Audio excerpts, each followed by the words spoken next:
Hello everyone, welcome again to live session of Manavlog classes. I'm Dinesh Kumar and I will take today's The Hindu News Analysis. Today is 20th October 2023 and I will also discuss in the yesterday's important news. Okay. So now we come to the first news. Over 2 millions trapped in Gaza as attack continue. तो जैसा कि आप जानते हैं कि Gaza में attack अभी continue और 2 मिलियन लोग जो है उसमें फंस गए हैं। ठीक है, अराउंड 20 लाख लोग जो है उसमें फंसे हुए हैं। अब यहाँ पर रिसेंटली एक कंट्रोवर्सी हुई थी कि जो गाजा में एक हॉस्पिटल पर बॉम्ब गिराया गया था। अब हमास का कहना है कि ये बॉम्ब जो है इन्होंने गिराया था इजराइल ने, और इजराइल का कहना है कि ये बॉम्ब हमास ने गिराया था। फाइनली ये हुआ कि इस एक्ट की बहुत ज्यादा कंडेमनेशन हुई। ठीक है, और इजराइल ने ये कहा कि हमने नहीं गिराया था and we will provide you the proof. ठीक है, तो अब यहाँ पर गाजा पट्टी में अगर कोई और कंट्री अपनी ह्यूमैनिटेरियन असिस्टेंस भेज रहा है, एड भेज रहा है, तो इजराइल ने उसको अलाउ किया। ठीक है, यहाँ पर हमारे प्रधानमंत्री श्री नरेंद्र मोदी जी का भी स्टेटमेंट है। Modi promises aid to the Palestine. तो ऑनरेबल प्राइम मिनिस्टर जी ने ये कहा है कि हम जो है इनको पैलेस्टीनियन लोगों को एड प्रोवाइड कराएंगे, मींस ह्यूमैनिटेरियन एड जो है हम भी प्रोवाइड इनको कराएंगे। Now we come to next. Gujarat high court sentences 4 policemen to 14 days in jail in Kheda flogging case. यहाँ पर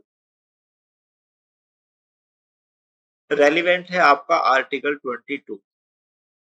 ठीक है, कैसे? यहाँ पर कुछ पुलिस वालों ने कुछ लोगों को, ठीक है, उनकी पिटाई की और उनको अरेस्ट किया। ठीक है, अब यहाँ पर क्वेश्चन ये है कि weather police has right,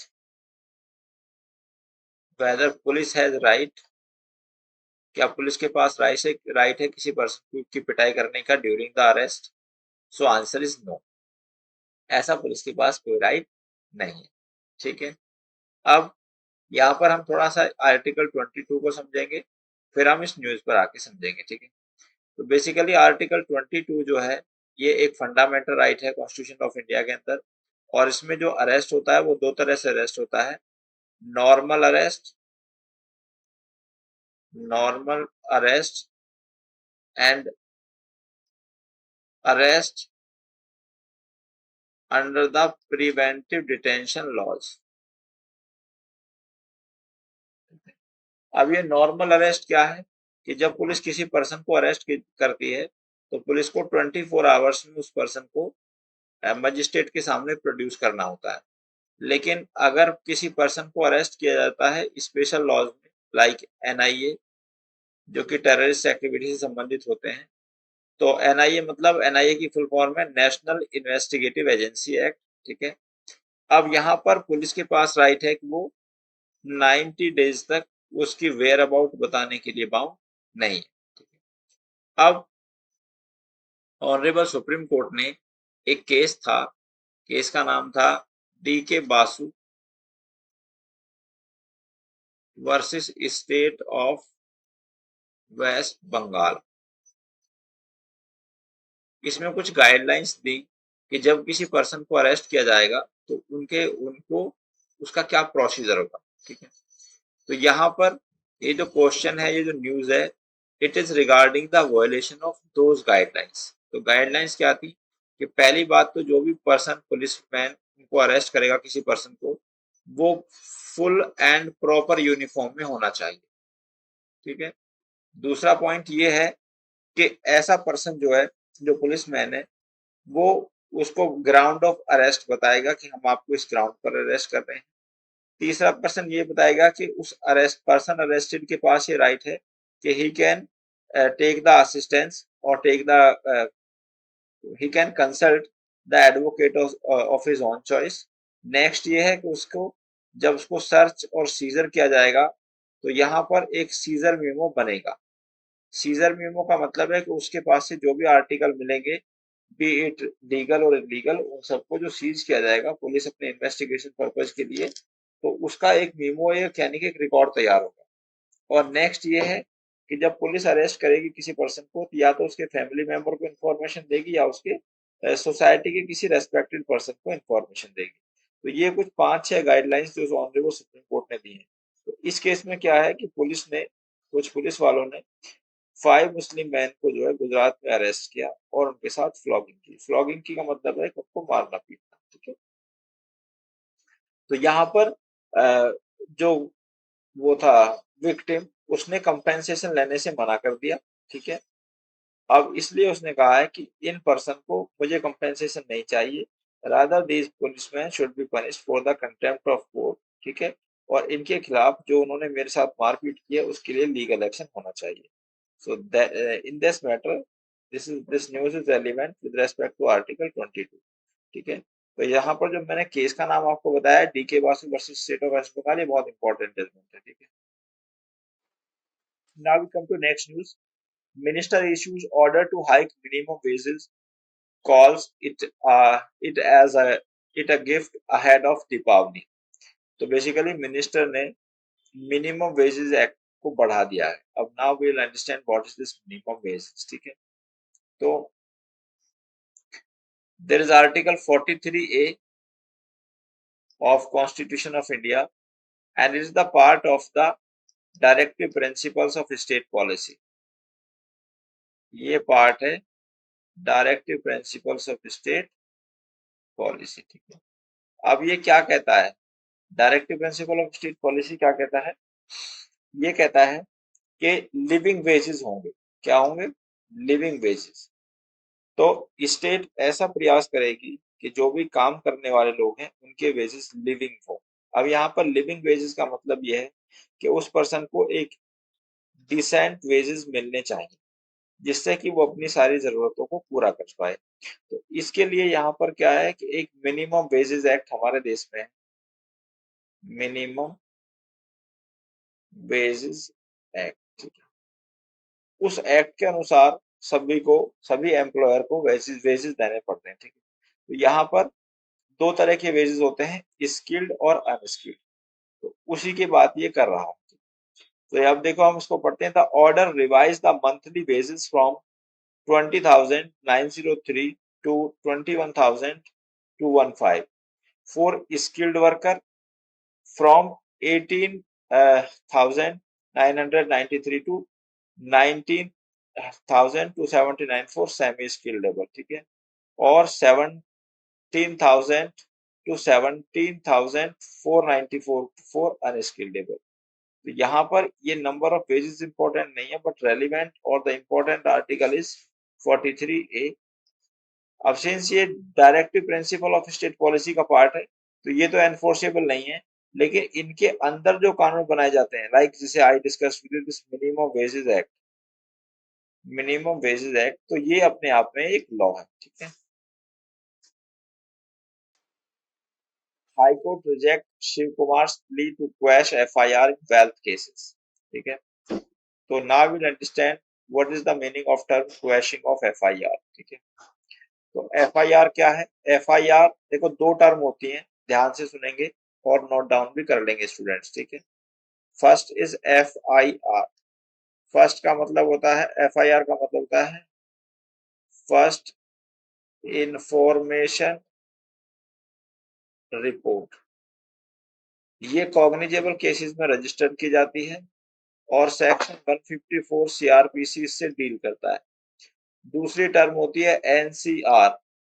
NCR की फुल फॉर्म होती है नॉन कॉग्निजेबल रिपोर्ट।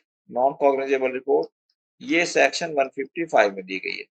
तो ये एनसीआर जो है it is registered in the non cognizable cases, ठीक है। अब जब किसी भी मैटर में एक एफआईआर रजिस्टर हो जाती है तो एफआईआर पर कार्रवाई होना मैंडेटरी है और एफआईआर को विड्रॉल नहीं लिया जा सकता, एफआईआर को कैंसिल नहीं किया जा सकता। तो अगर किसी पर्सन को लगता है कि उसके खिलाफ एफआईआर जो है वो गलत हुई है और it has been made with malafide intention, तो उस पर्सन के पास केवल एक ही रेमेडी है and that remedy is the quashing of FIR. अब now will understand what is this quashing of FIR. Quashing का मतलब है एफआईआर को रद्द कर देना, कैंसिल कर देना। लेकिन this power is not with the police and this power is also not with the lower judiciary, ठीक है। Rather this power only lies with the honourable high court और सेक्शन 482 सीआरपीसी में ये पावर दी गई है, ठीक है। तो अब यहाँ पर ये कांग्रेस के एक नेता है, डिप्टी सीएम है कर्नाटका के, इनके खिलाफ एक एफआईआर रजिस्टर की सीबीआई ने regarding the possession of assets worth 74.93 crore rupees, ठीक है। तो इनके पास 74 करोड़ रुपीस, 74.93 लाख रुपीस जो पाए गए हैं वो इनके नॉन सोर्स ऑफ इनकम से ज्यादा है। तो इसलिए it is the case of disproportionate assets. तो यहाँ पर इनके खिलाफ सीबीआई ने एफआईआर की। तो ये इन्होंने अप्रोच किया ऑनरेबल हाई कोर्ट को, लेकिन ऑनरेबल हाई कोर्ट ने इनकी एफआईआर को क्वैश करने से मना कर दिया, ठीक है। तो now I think you understood the meaning of term quashing of FIR. Now we come to this news, caste based census की टू प्रमोट सोशल जस्टिस, ठीक है। अब इसको रेफर करेंगे हम प्रियम्बल से। तो प्रियम्बल में हमारे में 3 तरह के जस्टिस दिए हुए हैं, सोशल, इकोनॉमिकल एंड पॉलिटिकल। तो यहाँ पर ये कहता है कि अगर हम कास्ट बेस्ड सर्वे कराते हैं तो ये सोशल जस्टिस को प्रमोट करेगा। सोशल जस्टिस को प्रमोट क्यों करेगा? क्योंकि यहाँ पर कास्ट बेस्ड सर्वे से government will be in a position to take the targeted approach. Government जो है वो टारगेटेड अप्रोच ही ले पाएगी। अभी गवर्नमेंट क्या कर रही है, एक आईडिया से पॉलिसी बना रही है। देखिएगा, एक यूनिफॉर्म पॉलिसी सबके लिए अच्छी नहीं हो सकती, क्योंकि सबकी रिक्वायरमेंट्स अलग हैं, सबकी डिमांड अलग है, सबकी सर्कमस्टेंसेस अलग है, ठीक है। इसलिए एक वहां पर एक यूनिफॉर्म पॉलिसी काम नहीं कर सकती, ठीक है। लेकिन अगर कास्ट बेस्ड सर्वे किया जाता है तो यहाँ पर एक तो लोगों का एडिक्वेट रिप्रेजेंटेशन होगा, पता चल जाएगा कि किस कास्ट के कितने लोग हैं। और दूसरा पॉइंट ये होगा कि सरकार स्पेसिफिकली कास्ट को ध्यान में रखते हुए उनकी जरूरत के आधार पर उनके लिए पॉलिसी बना सकती है।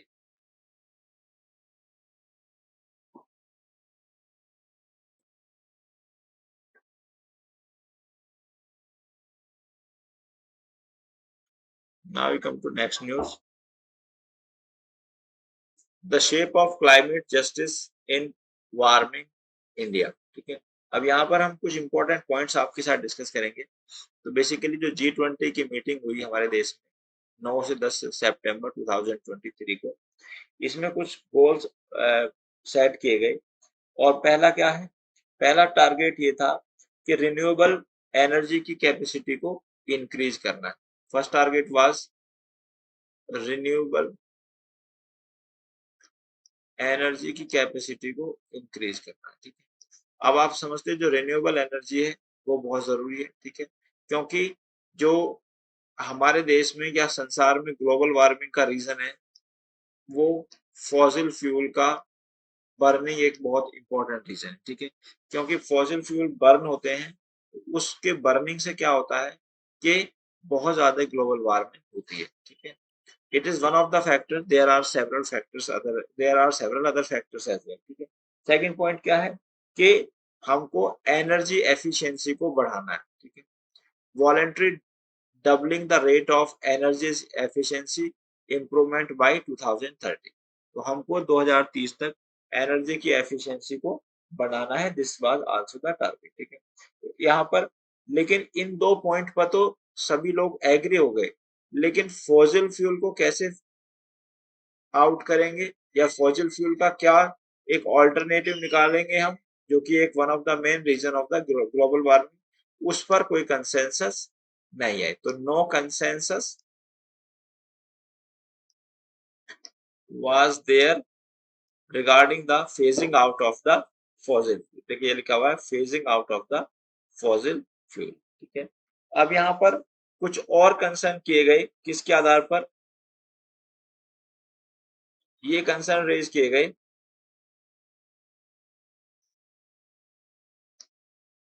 We can say that on the basis of morality. ठीक है, अब मॉरलिटी के बेसिस पर टू कंसर्न रेज किए गए। कौन कौन से कंसर्न थे? पहला पॉइंट ये है कि जो पर्सन अफेक्ट हो रहे हैं किसकी वजह से, ग्लोबल वार्मिंग की वजह से, ठीक है, उनको कंपेंसेशन प्रोवाइड किया जाना चाहिए। अब देखिएगा, मान लिया हमारे देश में बहुत सारे ऐसे लोग हैं जिनका ग्लोबल वार्मिंग में कोई रोल नहीं है, ठीक है, या उनका रोल भी है तो एक बहुत ही मिनिमम रोल है, ठीक है, लेकिन अगर एक पर्सन है जिसका फॉर एग्जांपल 80% रोल है ग्लोबल वार्मिंग में, ठीक है, और एक पर्सन है उसका 3% वो है रोल केवल, लेकिन यहाँ पर क्या हो रहा है कि इस 80% के कॉन्सिक्वेंसेस तो ये 3% वाला इक्वली बियर कर रहा है। तो यानी कि इसके फॉल्ट है 3% और ये अफेक्ट हो रहा है 80%। ठीक है, तो now it is injustice with this person. अब अगर हम इसको देखें कि जैसे क्या है कि हमारे अगर फार्मर्स हैं, जैसे ग्लोबल वार्मिंग होती है तो ग्लोबल वार्मिंग में जो फार्मर हैं वो भी अफेक्ट होते हैं। फार्मर कैसे अफेक्टेड होते हैं? क्योंकि ग्लोबल वार्मिंग की वजह से ड्रॉट होती है। ड्रॉट मतलब सूखा पड़ती है, और जब ये सूखा पड़ती है तो इनकी फसल यानी कि इनकी क्रॉप भी अफेक्ट होती है। क्रॉप अफेक्ट होती है तो अल्टीमेटली क्या होता है? इन्फ्लेशन होता है, यानी कि डिमांड एंड सप्लाई का यहाँ पर एक वो आ जाता है सर्कल, डिमांड एंड सप्लाई का। अब ये डिमांड एंड सप्लाई में मतलब डिमांड बढ़ जाती है। देखिए, अगर प्रोडक्शन कम होगा तो पॉपुलेशन तो हमारी बहुत ज्यादा है, तो वहां पर कोई अगर किसी कमोडिटी का प्रोडक्शन कम हुआ तो उसकी डिमांड मार्केट में ज्यादा होगी। अब जब डिमांड ज्यादा होगी मार्केट में तो उसका प्राइस भी ज्यादा होंगे। तो सप्लाई कम है, डिमांड ज्यादा है, तो वहां पर ये सिचुएशन आएगी। दूसरा पॉइंट यहाँ पर ये है कि इससे केवल फार्मर ही अफेक्टेड नहीं होते। अब इसका क्या होगा कि अगर मार्केट में इन्फ्लेशन आएगा तो इससे वो हर एक पुअर पर्सन भी अफेक्ट होगा। फॉर एग्जाम्पल, अगर धान का अगर हम एग्जाम्पल लेते हैं तो ग्लोबल वार्मिंग की वजह से अगर धान की फसल कम होती है तो धान का जो प्राइस है वो for example 100 rupees per KG पहुंच गया। अब it will not be feasible और we can say possible for a poor person to purchase dhan at this rate. तो कहीं ना कहीं वो भी अफेक्ट हुआ। दूसरा पॉइंट ये है कि जब ग्लोबल वार्मिंग बढ़ती है तो इससे सी का टेम्परेचर बढ़ता है, जिससे जो हमारे फिशरमैन हैं उनकी लाइवलीहुड भी अफेक्ट होती है। अब इसके कॉन्सिक्वेंट में अगर देखें तो राइट टू लाइवलीहुड क्या है? एक fundamental right. Right to livelihood is a fundamental right according to Article 21 of Constitution of India. In the case of Olga Tellis, नाम लिख लेंगे केस का, versus MCD of Mumbai, sorry municipal corporation of Mumbai. Olga Tellis versus municipal corporation of Mumbai. ठीक है, तो यहाँ पर सभी लोग अफेक्ट होते हैं। ठीक है, अब यहाँ पर नेक्स्ट पॉइंट क्या है कि इंडिया ने ये अपना एक टारगेट बनाया है कि 2070 तक the country has place to achieve net zero emission by 2070। ठीक है, 2070 तक हम नेट जीरो एमिशन के टारगेट को प्राप्त हम कर लेंगे। लेकिन इसका एक इम्प्लीकेशन ये है कि जैसे हमारा कोल जो है वो एक बहुत बड़ा सोर्स है एनर्जी का। ठीक है, अब यहाँ पर कुछ स्टेट्स जो हैं जैसे झारखंड है, छत्तीसगढ़ है, उड़ीसा है, यहाँ पर कोयल पाया जाता है। ठीक है, तो ये जो स्टेट्स हैं हमारे, ये कंपैरेटिवली पुअर हैं। और कुछ हमारे स्टेट्स ऐसे हैं जैसे गुजरात, जहाँ की हम रिन्यूएबल एनर्जी पे बहुत ज्यादा फोकस करते हैं। तो यहाँ पर स्टेट्स में भी डिस्पैरिटी है। ठीक है, तो अब यहाँ पर ये जो कोल यहाँ पर पाया जाता है उसको एक्सपोर्ट किया जाएगा, तो यहाँ पर जिस भी कंपनी में जाएगा तो ये कहीं ना कहीं ग्लोबल वार्मिंग को इंक्रीज करेगा। ठीक है, तो इस तरह के जो ये हमारे डिफरेंसेस हैं, इस तरह के जो हमारे सामने चैलेंजेस हैं, इन सबको हमें टैकल करने की आवश्यकता है। ये ऐसा ऑथर ने इस एडिटोरियल न्यूज में लिखा है। Now why is also need to be reform. तो बेसिकली ये कहता है सब्सटेंटिव लॉ, सब्सटेंटिव लॉस। ठीक है, इसलिए डबल एल यहाँ पे लिखा हुआ है। तो देखिए कानून जो है हमारे वो दो प्रकार के होते हैं। First is substantial law and second is procedural law. Substantial law और प्रोसीजरल लॉ। अब ये जो सब्सटेंशियल लॉ है ये क्या होते हैं? Substantial laws are those law which gives us right and imposes duties upon us, जो हमको क्या देते हैं? राइट देते हैं और हम पर ड्यूटीज इंपोज करते हैं। प्रोसीजरल लॉ क्या होते हैं? वो कानून होते हैं जो पर्सन सब्सटेंटिव लॉ का वायलेशन करता है उसको पनिश करने का जो प्रोसीजर है it is given in the procedural law. अब यहाँ का जो आज का जो ये आर्टिकल है इसमें बात की जाती है कि जो हमारे सब्सटेंटिव लॉ हैं like IPC, evidence and CrPC is the procedural law, ठीक है। तो इनको अमेंड करने की आवश्यकता है। अमेंड करने की आवश्यकता क्यों है? क्योंकि ये कानून जो है हमारे काफी पुराने कानून है, ठीक है। अगर हम एग्जांपल लें आईपीसी 1860 की है, 1860 की आईपीसी है, इंडियन एविडेंस एक्ट 1872 का है और सीआरपीसी 1973 की है। तो आल्दो सीआरपीसी इतनी ओल्ड नहीं है लेकिन फिर भी सीआरपीसी जो है वो 50 इयर्स ओल्ड है। तो 50 ईयर में बहुत सारे चेंजेस आते हैं। अब जब हम आईपीसी या एविडेंस को अमेंड करेंगे तो सीआरपीसी को भी अमेंड करना मैंडेटरी हो जाता है। अब हम क्यों ऐसा बोल रहे हैं तो उसके कुछ एग्जाम्पल दिए गए हैं। तो यहाँ पर एग्जाम्पल क्या है कि देखिएगा जो ऑफेंस की डेफिनेशन है वो अलग अलग कानूनों में अलग अलग दी गई है, ठीक है। देखिए क्या पहला कानून क्या है? Unlawful activities prevention act, UAP act. Next है हमारा Maharashtra control of organise crime act 1999, इसको मकोका बोलते थे, ठीक है। इस तरह यहाँ पर जो क्राइम की डेफिनेशन है या ऑर्गेनाइज क्राइम की डेफिनेशन है वो अलग अलग दी गई है। तो जिससे क्या होता है कि जिससे कंफ्यूजन होता है, ठीक है। नेक्स्ट है कि सुप्रीम कोर्ट ने in the case of P Mohan Raj versus MS Shah brothers इस्पात लिमिटेड 2020, इस केस में सुप्रीम कोर्ट ने कहा है कि section 138 of the negotiable instrument act is a civil sheep in the criminal wolf's clothing, ठीक है।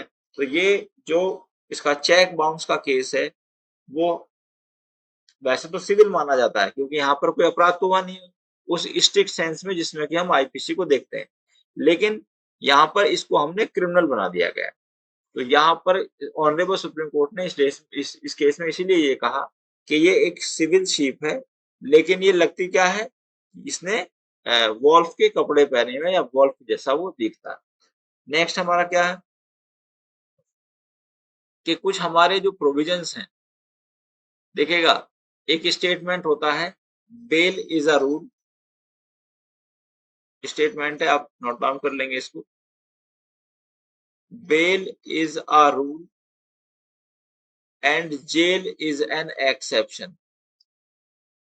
तो बेल पाना जो है वो एक रूल है, ठीक है। अब यहाँ पर मैं बेलेबल या नॉन बेलेबल ऑफेंस की बात नहीं कर रहा हूँ। देखो बेलेबल ऑफेंसेस में बेल लेना हमारा मैटर ऑफ राइट है और बेल हमको पुलिस भी दे सकती है और कोर्ट भी दे सकता है, लेकिन नॉन बेलेबल केसेस में बेल लेना हमारा मैटर ऑफ राइट नहीं है। rather it depend upon the discretion of the court that whether the court will give us bail or not। लेकिन यहाँ पर पॉइंट ये है कि जो कोर्ट है ऐसा बिल्कुल नहीं है कि हमको नॉन बेलेबल ऑफेंसेस में बेल नहीं मिलेगी। तो नॉन बेलेबल ऑफेंसेस में भी बेल मिलती है but it is given on certain conditions. लेकिन अगर हम प्रोविजंस देखें किसके, section 43D sub clause 5 of UAP act, section 37 of the narcotic drugs NDPS act, section 45 of the PMLA. तो ये प्रोविजंस ऐसे हैं they make the grant of bail a near impossible, ठीक है। तो इन प्रोविजंस में अगर कोई पर्सन इन एक्ट्स में अपराध करता है तो बेल उसको इनडायरेक्टली डिनाई कर दी जाती है और मतलब बेल उसके लिए लेना एक काइंड ऑफ इम्पॉसिबल एक्ट हो जाता है। तो ऐसे कानूनों में अमेंड किया जाना चाहिए। क्यों? क्योंकि अभी हमने बताया कि bail is a rule, jail is an exception. तो बेसिकली किसी पर्सन को अरेस्ट करने का मेन पर्पज ये होता है कि ताकि वो इन्वेस्टिगेशन को हैम्पर ना करे, इन्वेस्टिगेशन में कोई किसी प्रकार की प्रॉब्लम ना करे। लेकिन अगर इन्वेस्टिगेशन कंप्लीट हो गई है तब उस पर्सन को हम till the final of the trial jail में नहीं रख सकते। तो यहाँ पर लॉ कहता है कि ऐसे पर्सन को after the completion of investigation ऐसे पर्सन को बेल दे देनी चाहिए। ठीक है। नाउ फिर ये कहता है कि देखिए कुछ हमारे डिसीजन आए। एक डिसीजन था हमारा Navtej Singh Johar versus Union of India 2018 और दूसरा डिसीजन हमारा आया S G Vombatkere versus Union of India 2022। अब ये दोनों जो डिसीजन है ये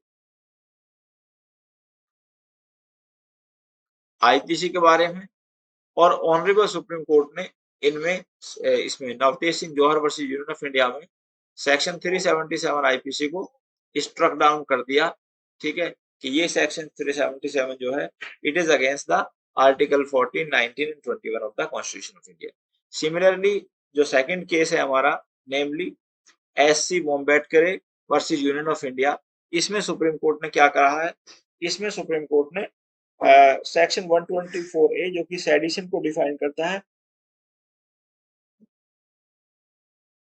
उसको एबियंस में रख दिया है। एबियंस का मतलब है कि अब उस सेक्शन 124A पर कोई भी एफआईआर नहीं होगी या 124A के बेसिस पर कोई एफआईआर नहीं होगी। बेसिकली अब से पहले क्या होता है, बहुत दिन से एक एप्रीहेंशन चल रहा था कि ये जो सेक्शन है 124 ये कॉलोनियल टाइम में बनाया गया था। ठीक है, इसलिए पार्लियामेंट ने इसको या इसने सरकार ने इसको हटाने का प्लान किया।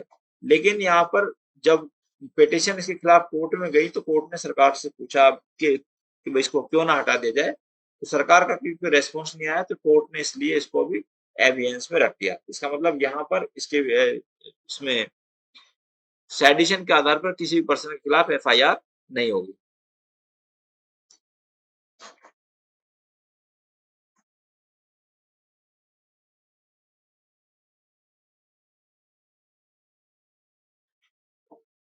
जैसा हमने आपको बताया Modi reiterate support for Palestinian statehood. ठीक है, तो यहाँ पर जो हमारे प्राइम मिनिस्टर श्री नरेंद्र मोदी जी हैं वो उनका स्टेटमेंट ये है कि वी आर अगेंस्ट और we are not supporting the action of Hamas, ठीक है, the mass killing of the people of Israel, but they say they are the support of the Palestinian statehood. तो जो Palestine का अपना एक issue है Israel के साथ उसको पीसफुल मैनर में रिजोल्व किया जाए, लेकिन जिस तरह से हमास ने उन पर बॉम्बार्डमेंट किया या उनको मारा, ठीक है, और अराउंड 200 पीपल को होस्टेज बना लिया, तो यहाँ पर इसके सपोर्ट में भारत नहीं।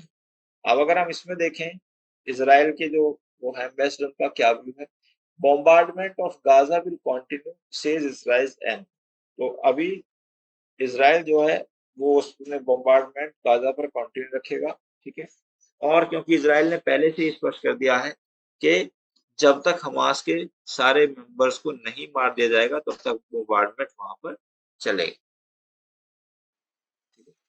So now we come to two important news of yesterday's newspaper, and one is the PMLA reconsideration. ठीक है, कि जो यहाँ पर जो prevention of money laundering act है ये बहुत ही ड्रैकोनियन लॉ है अपने आप। ठीक है, और ये जो है आर्बिट्ररी पावर देता है पीएमएलए ऑथोरिटीज। अब तो यहाँ पर सुप्रीम कोर्ट ने इसमें ये डिसीजन लिया है। पहले इसमें एक डिसीजन आया था जो कि इसमें पीएलए की जो अथॉरिटी है, पीएमएलए की जो अथॉरिटीज है वो अपनी डिस्क्रिशनरी पावर को मतलब बहुत ज्यादा एक्सरसाइज करती हैं, कई बार उसको मिसयूज भी करती हैं। ठीक है, तो उसके खिलाफ ये कोर्ट गया था, उसके खिलाफ ये मैटर कोर्ट में गया था, लेकिन ऑनरेबल सुप्रीम कोर्ट ने ये कहा कि भाई ये जो उनके पास ऑथोरिटीज हैं these are the justified authorities. लेकिन फिर से इसको रिव्यू पिटीशन में फाइल किया गया है और इस पर ऑनरेबल सुप्रीम कोर्ट का कहना है कि that we will reconsider its provisions. ठीक है, तो अगर ऑनरेबल सुप्रीम कोर्ट को लगता है कि इसकी जो प्रोविजंस है वो अगेंस्ट द लॉ है, against the spirit of law है, तो इसको कर देंगे। अब हम देखते हैं कि सुप्रीम कोर्ट के पास ये पावर आती कहां से। तो सेक्शन आर्टिकल 13 क्लॉज 1 और 13 क्लॉज 2 भी सुप्रीम कोर्ट को पावर देता है। ठीक है, और आर्टिकल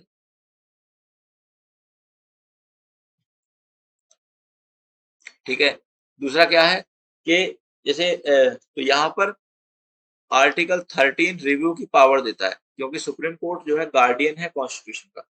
तो अगर कॉन्स्टिट्यूशन के साथ कुछ छेड़छाड़ होती है तो सुप्रीम कोर्ट की ड्यूटी है कि उसको रोक।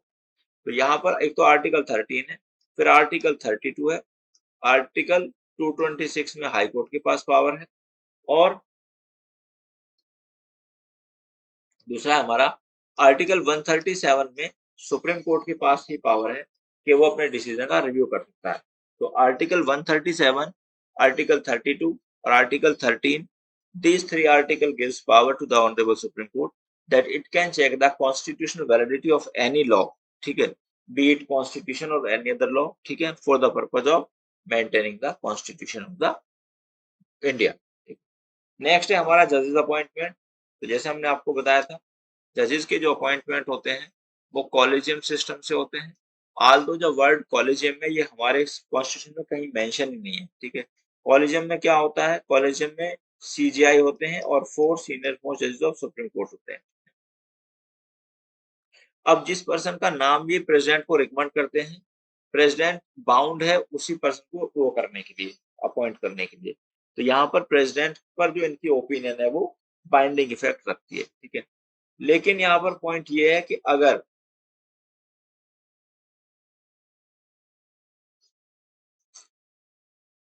सरकार, गवर्नमेंट, तो बेसिकली क्या होता है, जिसे मान लिया नाम किसी पर्सन के रिकमेंड किए, तो ये फाइल कहाँ जाएगी, ये फाइल जाएगी ministry of law and justice.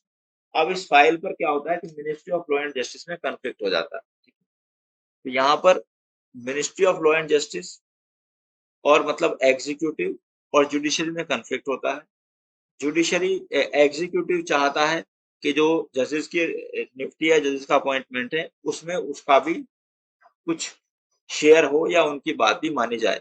लेकिन ऑनरेबल सुप्रीम कोर्ट कहते हैं कि अगर एग्जीक्यूटिव का इसमें इंटरफेरेंस हुआ, then it will be against the spirit of the independence of the constitution, ठीक है। तो इसलिए ये मैटर पूरी तरह से अभी सॉल्व नहीं हो पाया।